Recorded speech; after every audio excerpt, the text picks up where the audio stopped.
Good morning, peace and blessings, family. I'm back at you. Like I said, I will be in the hour and a half, and I am joined by no other than Sacramento's Mayor Darrell Steinberg. Thank you for joining me this morning, Mayor. Nice to be with you, Ms. Rowe. Good, good. So we're talking about Measure A. Oh, Measure A yes, is absolutely. known as the Measure A is the Sacramento Mayor Accountability and Community Equity Act 2020. That sums it So, up. okay, so what made you come up with this act, this Accountability and Community Equity Act? Why now?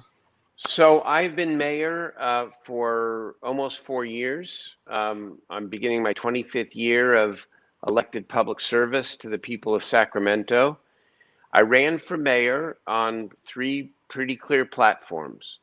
One is to elevate the economic renaissance of the city, to grow our city in the right way. Secondly, to make sure that that growth was and is inclusive of all our neighborhoods and all our communities. That it isn't just a downtown thing for some people who can afford it, while we leave out all the neighborhood commercial corridors and all the neighborhoods and all the people and all the young people who ought to be first in line, educated and trained for all those new jobs we're creating. And third, I ran to tackle homelessness and affordable housing. And I would describe my first term as a success. I just got reelected with almost 80% of the vote, but I think it can be much better. And as I have looked at the fact that the citywide elected mayor is accountable for results and accountable to the people, and the fact that the mayor has no tools, executive tools, to be able to follow through, at least as quickly or with as much clarity as the people demand. The mayor is one vote among 9 among the city council, even though he or she is elected citywide. I decided, and it was really George Floyd killing, it was the pandemic, it was the fact that 2,000 people come to my home for a peaceful, powerful, and dignified die-in, that I'm accountable around equity. I'm accountable around homelessness. I'm accountable for neighborhood investment. And I've worked hard and I think led us in the right direction. I want the tools, and any future mayor should have the tools to be able to follow through. And I can back that up with a number of different examples. But this act is not just about mayoral accountability, as you said. It's also about community equity. It sets aside $40 million a year out of the city budget for economic inclusion, with at least 25% of that having to go to our young people, so that, especially in disadvantaged communities. It requires that all major decisions the city makes have to have a race, gender, LGBT equity lens, so that we know the impact on our communities when we make big decisions. It requires participatory budgeting to engage the community.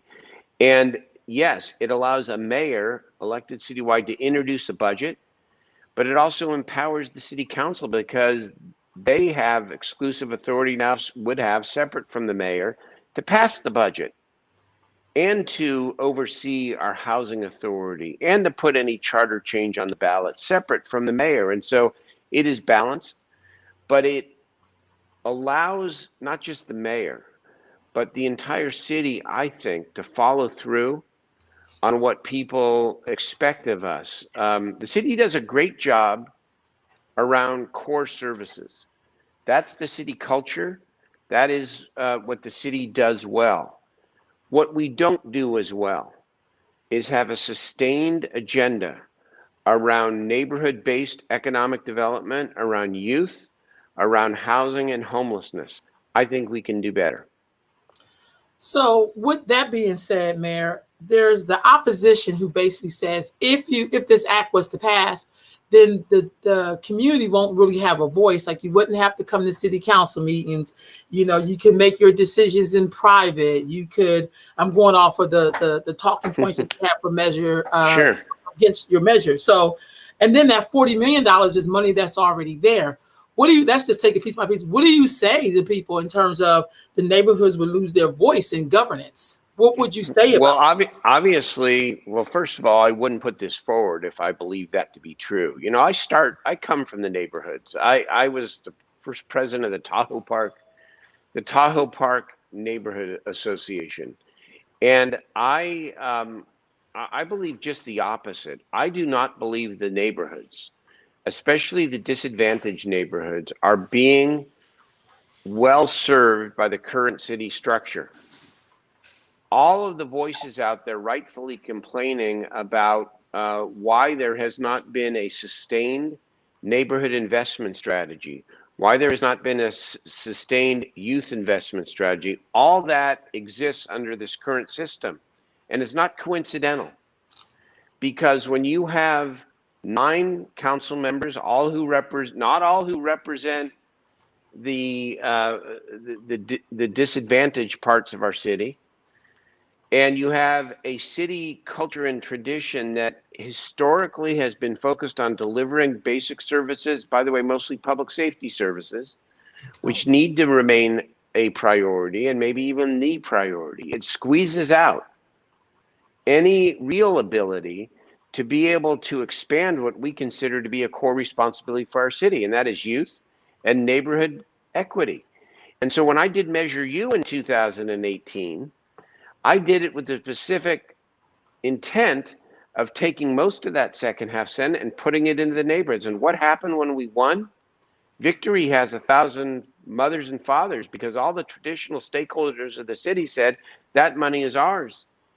And we had a pretty bloody fight at City Hall, peaceful, but in political sense, bloody fight in 2019, where I had to push my colleagues to say, let's put $40 million out of the 51 year into the neighborhoods. We got a good start, then COVID hit. And what I worry about is that if we keep this structure without strong executive citywide accountable leadership and the $40 million guarantee, that we're going to go back to what we had with the traditional stakeholders saying, no, that money is ours. We've got pensions, we've got salaries, we got lots of things that we need to do to take care of the city organization, and that the money is not going to get out to the neighborhoods. And I know it, I've been experiencing it, and I believe if we want a real equity agenda, we not only need the guaranteed money, but we need a structure that allows for much more urgent and consistent implementation of what the people are asking. So how would you define equity? So before you answer this question, there's another question here. Nolise Edwards is saying, where was the community engagement, voice, and involvement on the issues before it was released? So I guess this act, community forums, discussion, etc. Did you do any of that before release? Of course I did. And, you know, and I talked to Nolise, and I talked to her organization. I talked to many organizations. This is not a new issue, by the way. This has been around since 2014. The idea of changing the structure of the city. And Nolise is my friend, and I know she believes this is the wrong time. I think it's exactly the right time, because people are demanding now, in the wake of George Floyd, in the wake of the racial reckoning, in the wake of the pandemic, they are demanding that the city expand its definition of what it considers to be an essential duty. Because the city does not define economic equity as a core function of duty and a core duty. It does not define homelessness, alleviating it as a core function or duty. They've traditionally believed, until I came along, that it was a county function. Well, I'm sorry. There are thousands of people throughout our community. Let me give you a real life story, because, and you know this well because you were involved in this in a way. Do you mind if I? No, go right ahead. So you remember the controversy over the Meadowview women's shelter? Yes. And I understand that it was controversial. I fought for it. And I'm fighting for those kinds of projects throughout the entire city. And I'll set aside my humility for just a moment and say, under my mayorship, because of my work on mental health and my work at the state level, I have brought more money into the city for homelessness than ever before. And yet, it takes forever to actually get anything done. This is the truth. In Mm. San Diego, the mayor has the kind of authority, tools, I call them, that I am asking for under Measure A. In September of 2017, he said, we have an emergency. I'm going to drive the city to build 3 of those sprung shelters, the kind that we now have in Meadowview. Mm-hmm. And I'm going to ask them. Uh-oh. Your sound went out. Yeah, hold on. Your sound went out. Yeah. Can't hear you. What just happened? Oh, wait. Your sound went out. Nope. Yep. Your sound is out. Did you switch to an air set or something? Because your sound like completely went out. It went out. It has something to do with those AirPods. There you go. You back on. Okay. You're back. You're back. So you Okay. talked about the shelter. I am back. Okay. I was just getting to the heart of the story. Okay. The mayor used his executive authority to push the city and the city council. They built 3 sprung shelters, 700 beds in 113 days between September of 2017 and January of 2018. What happened in our city? In August of 2019, yes, it was controversial, but the city council voted 6-3 to build a 100-bed women's shelter. And you know, we've got thousands of women that are out on the street. It took 13 months to build that shelter. And just this week, the first 9 women have gained entry. 13 months compared to 113 days. And the difference is the mayor had the authority to be able to follow through. This happens every day in our city. And it's not the city management so much as it is 9 council members who all re-argue and relitigate the implementation of a policy direction or decision that was made by the city council. And so hold me accountable, please. But whoever the mayor is, elected citywide, ought to have some ability to be able to follow through on the implementation. So when the city manager reports to the mayor now under Measure A, then that Meadowview shelter will be an implementation priority, as will all the other things. It won't be perfect, but it'll be much better because there'll be clear lines of authority that exist now. So I just disagree with my friend Nolise and others that this is the wrong time. It's never the wrong time to do the right thing, and it's never the wrong time to enhance and increase the accountability when people are demanding that the city move faster and with more clarity on what they care about. Right on. So Nolise is responding to you. She said, let's be honest, Mayor Steinberg, my friend. Our discussion was 2 days before the measure release and not an invite to sit at the table. Would also like you to explain the need to tie the equity proposals to Measure A when you, council, can invest now. When you and the council can invest now. Well, we could have put the equity provisions on the ballot, as some have suggested, without changing the structure. And guess what would happen?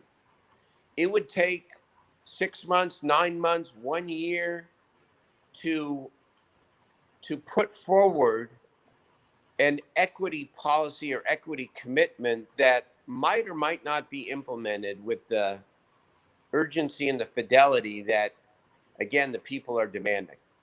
Happens all the time. at City Hall. We deliver basic services well. We are not nimble. We do not lead aggressively enough on equity, on affordable housing, on homelessness.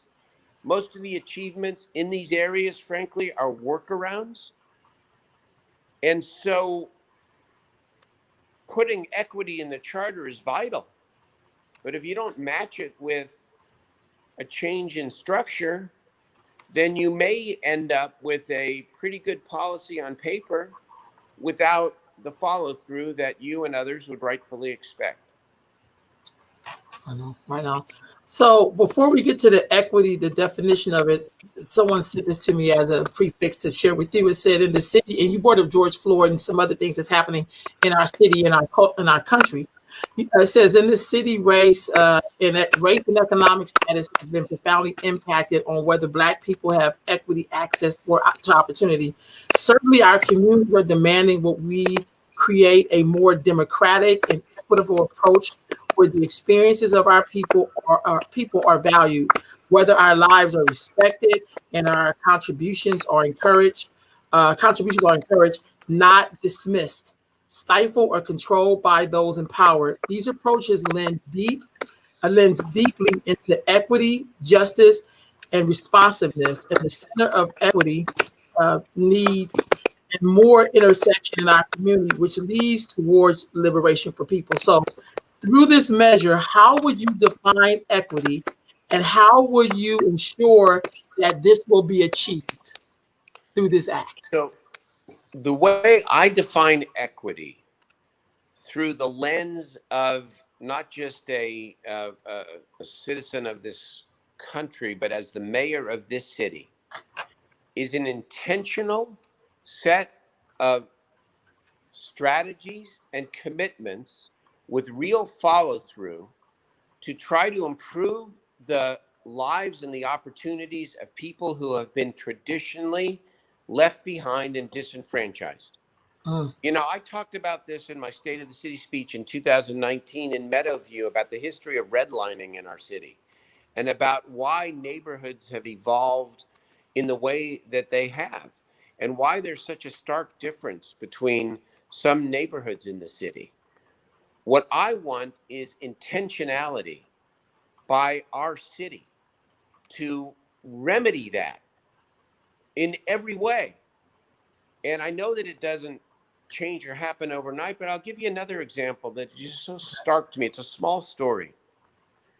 The city this summer put out its youth offerings, which are really from the heart, but not nearly as much as we should be doing. And they put forward an offering for teenagers to be able to have a camp experience around science and engineering. They just did it.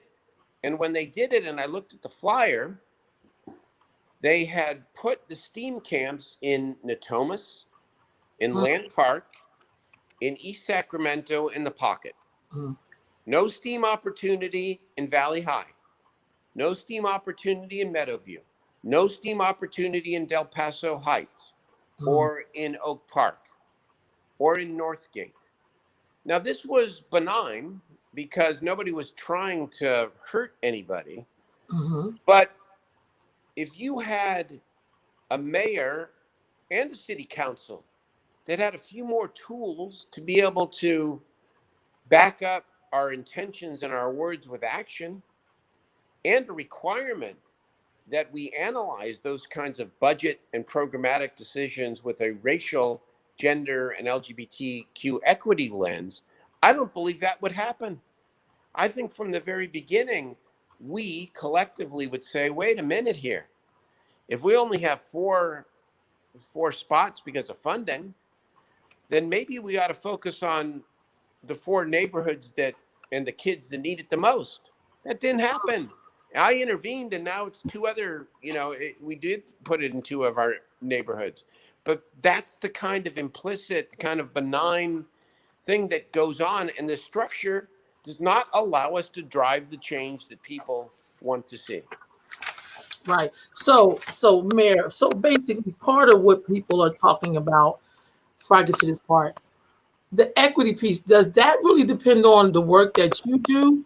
Or will this mean that our city council members? So we have city council members. So what you're talking about, like you had Yeah. 3 city council members who went against you in this, right? Well, there were Those are three people who are three from that went areas. against me, but 4 that went for me. Well, but it's kind of, but those are the areas in Sacramento who are underserved. So if this is the But difference, why couldn't they go? Why couldn't they support you in that? You need to talk to Larry Carr. Larry and I like Larry. He's a good man. He's served the public. Boy, we see the world very, very differently. I think he would agree that the pace of progress and change in his district is not as much as it should be. Alan Warren, again, I respect, and he's a colleague of mine. He's kind of a contrarian, and he disagreed. Okay, Jeff Harris represents East Sacramento, and has opposed me on most of my major initiatives. I represent the entire city too. I'm a member of each of these districts. And I will say this: here's one of the misnomers of the initiative, and I want to at least give you my perspective. I know. This initiative elevates the stature and the power of the city council, because right now we meet as 9, and the mayor, let's just say, it sort of dominates the media, dominates the discussion, gets to, quote, set the agenda, even though the implementation of the policy that the entire council sets, as I've described to you, I think, is really not what the people expect. Under Measure A, the city council would elect its own council president. The city council would have exclusive authority separate from the mayor on all land use decisions. The city council would be able to put any charter amendment on the ballot without the mayor. The mayor proposes the budget. The city council passes the budget. The mayor can't spend a dime of money without the city council's approval. And if the mayor is a rogue mayor and vetoes a budget that is progressive, the city council can override it with 6 votes. And so this idea, this is, and it's so easy, right? And this is politics. I'm not complaining. It is what it is. Power grab. Really? It is actually elevating the ability of all the elected officials in the city to be able to follow through on what our constituents are asking of us. And so if you leave this forum with no other point that I've made, please look into my assertion that this actually strengthens the city council. It doesn't weaken it in any way. So I guess some of the information that's out there saying that it would lead to less accountability and less transparency. And some people call it strong mayor. I try to call it by the original axe name that you shared. Yeah. So basically, what is not true, what I'm hearing from you, is that the mayor would no longer have to attend city council meetings, would no longer have to do public hearings. The mayor can fire and hire the city manager at will. The mayor can, partially true. Okay. Partially. The city manager would report to the mayor, which I think is one of the key pieces of this in a positive way, for the reasons I laid out earlier. We want to follow through and implement what the people are demanding. You can't do it with 9 cooks in the kitchen, all telling the city manager something different about what should actually be a priority or not. The mayor would not technically have to attend city council meetings, but this is where I'd rely on my own reputation, at least for the next 4 years. I'm in the community. I will always be in the community. I will never hide out. I didn't come back after my great legislative career to run for mayor to have a title. Kidding me? I love this community, and any mayor worth her or his salt in the future will be engaged in this community in very real ways. So that's my answer. Okay, so I'm going to read you this last question, and then we're going to do a wrap up. Kua is saying, why did you not separate the proposals? How can we trust you when we met with the community leaders to get our feedback on equity and in the city? And that's not telling us you were doing measure A and tying equity to it. That's disingenuous. Well, I suppose that question comes from somebody who opposes the measure, and I respect your point of view. I disagree with you. The two go together. Okay. You can write any equity policy you want. If there isn't purposeful and intentional leadership and follow through to make sure that we live up to whatever is written in that policy, you're going to be disappointed. I ask you this. Separate me from this, right, for a moment, because people have, I guess I've become a controversial figure. I have, again, been elected 10 times in this city. I have a pretty progressive track record. In fact, the most progressive track record that you could ever ask for in this office. I understand I'm a little bit older now than I was when I started, and that there is a new and generation, and I think that's great. That was me 25 years ago, but I still have the same head and the same heart. I sometimes have a difficult, the job is a challenging job, but let me ask you this, separate me from this. Is this structure getting you what you want in terms of equity, in terms of investment, consistent investment in our neighborhoods? When you see the measure you fight, you see the firefighters who are opposed to this saying, no, the money belongs really to the core services and public safety. Are you being served by this system? I think this is an opportunity here, and a positive opportunity. And I have faith in the voters, and no matter what they say, I'll respect it. Unlike that guy in Washington D.C., I'll respect it, and we'll continue to love on and grow and build our city. But I think this is the right thing for the city, and that's why I'm fighting for it. I do have to throw this out here, Mayor. So for me, and just looking at all the sides, sometimes it just feels like when you look at who are supporting measures, it becomes a little questionable. Like when I looked on the measure, the people who are against the measure, see a lot of everyday people, or people who run organizations. When I look at the people who supported it from the side of yes, let's get this measure in. Some of them are like gatekeepers. How would you, if this passed, how would you bring balance to people who may not be a part of the gatekeepers? How? Because to me, it's always about how do we make sure people get to come to this and get what they need if Yeah. they're not a part of the everyday poverty service providers. Like, what about the people who do wellness? What about the people who are not a part of any of that? How can they get served by this, or will be Well, served by this if it's let's passed? look at our relationship and my relationship with Ms. Jackie and with others, and the way that I have worked with the community. I mean, can criticize me for many things, but I think I have and will continue to go deep into the community, right? I don't hide out. I think you're great.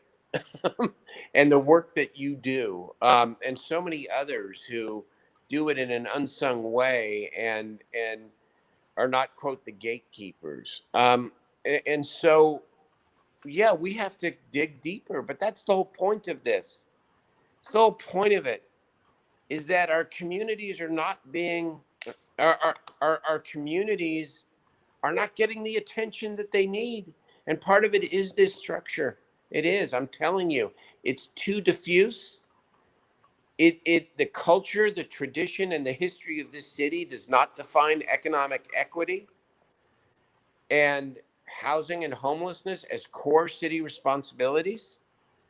I've even heard Mayor Fargo say, it surprised me. She said, homelessness, yeah, it's a tough thing, but it's a county responsibility. Really? Really? I'm sorry, that's not my reality sitting in this seat when I hear from thousands of people over the course of a year who are saying, why aren't you doing more? Okay, I want to do more. This is really the final question. After this question, we'll wrap up, but don't hang up, okay? Just don't end your thing yet. I'm gonna end with this question from Nolise. Evidently, this is your friend. She said, "What will you do if the measure doesn't pass? What's next? Say if it doesn't pass, what will you do to achieve your goals?" Well, you know, aside from maybe being sad for a day, I if it doesn't, I think it's going to pass. But if it does not pass, then I will reflect for a day, and I know what I will say. The people have spoken. Let's get back to work. I'll say that whether we win or lose, and Right on.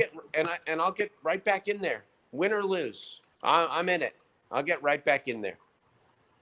All right, family. Well, the measure is Measure A, and this is Mayor Darrell Steinberg, and he is yes on Measure A.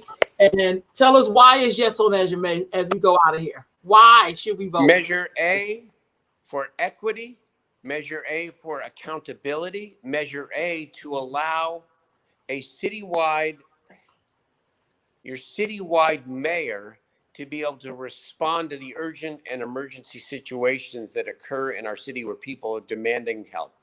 I think it's time to grow up our city and to grow up our city governance in a way that reflects what people are rightfully asking for. We must expand the scope of what we consider to be a core responsibility of our city to include equity, economic equity, housing, and homelessness.